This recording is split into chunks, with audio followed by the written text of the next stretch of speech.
Sa loob lamang ng isang buwan, naging isa ang Maynila sa pinakamawasak na lungsod ng World War II.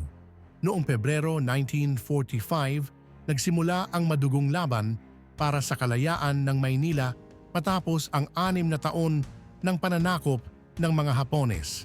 Nagtagpo ang puwersang Amerikano at Hapones sa mga makasaysayang puok ng syudad, kabilang ang Intramuros. Dito, naganap ang mabangis na bakbakan na sumira sa maraming iconic na istruktura. Noong Pebrero 3, naglunsad ng malawakang operasyon ang mga Amerikano upang tuluyang wakasan ang pananakop. Bawat kanto, bawat gusali, naging labanan.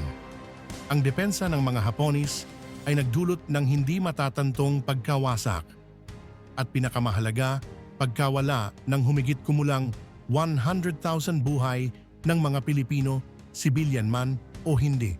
Sa wakas, noong Pebrero 13, 1945, sumuko ang puwersa ng Hapon.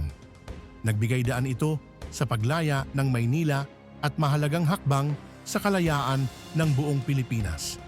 Ginugunita natin ngayon ang kanilang sakripisyo at ang pagbangon ng syudad mula sa abo